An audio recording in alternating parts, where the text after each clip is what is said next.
Think about this, all you sports fans. How much does it cost you to go to a sporting event? Don't tell me, because it will probably be different by tomorrow morning. Not exactly, but this is the effect of overpaid athletes. Overpaid athletes are changing the prices in professional sports.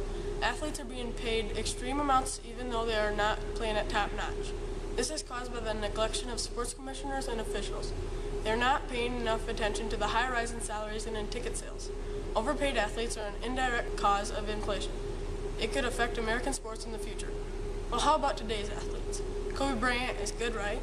Well, he's not quite as good or consistent as his salary says he is. Here's how he plays sometimes. To the right corner, jump on over Harvey. That's way short. Bryant for the tie.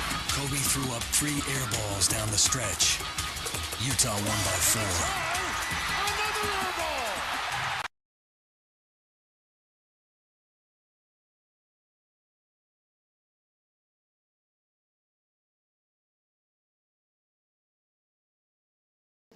Major League Baseball is said to be the most responsible for the gradual increase of salaries of athletes. If all 30 teams in baseball were combined, the total amount of every big league player would equal up to $2.02 billion. This is comparable to $67.6 million per team, or $2.7 million per player. Peyton Manning, the quarterback of the Indianapolis Colts, was paid $23 million last year. All he did was sit on a bench injured. The NFL has many players that are paid a lot, but do not play very well. This happens quite a bit in professional sports.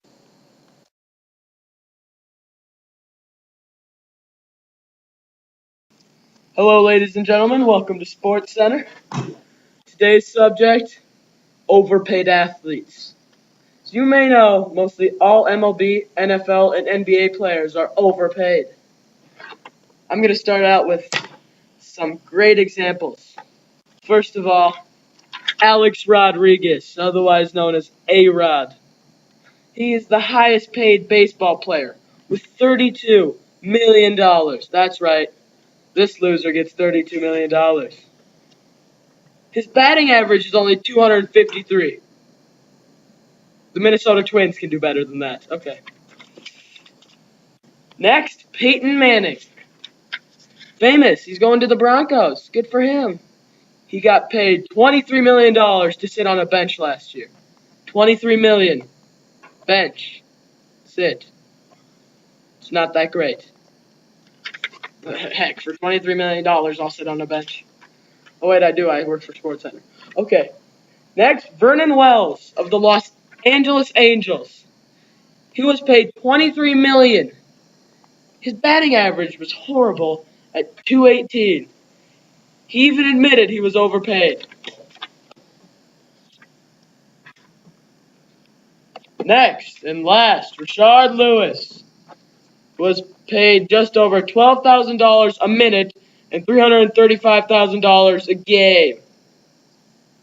This guy, he plays bad. Yes. And that concludes the Sports Center for the day. Thanks for watching, and tune in tomorrow for LeBron's story on how he's so great. Goodbye.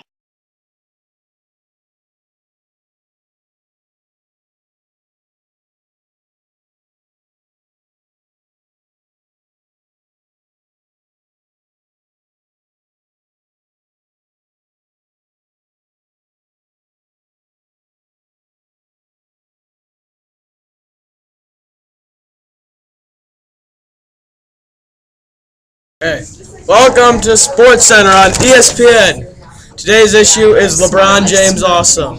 I think yes. And to prove he's not overpaid, let's go to Brady with some recent reports and interviews. Hi, I'm Brady Metzger from Sports Center on ESPN. I'm here to interview people about LeBron James' salary. First up is Cade Knobloch. We'll see what he says. LeBron's a great player, he gets paid a lot, obviously, because he's in the NBA, but he plays hard every game, works his butt off. He deserves it. He's one of the greatest players we've ever seen of all time. Here's yet another of our LeBron interviews with Nash Knobloch. I don't think LeBron is overpaid because he's good and he does it for the love of the game.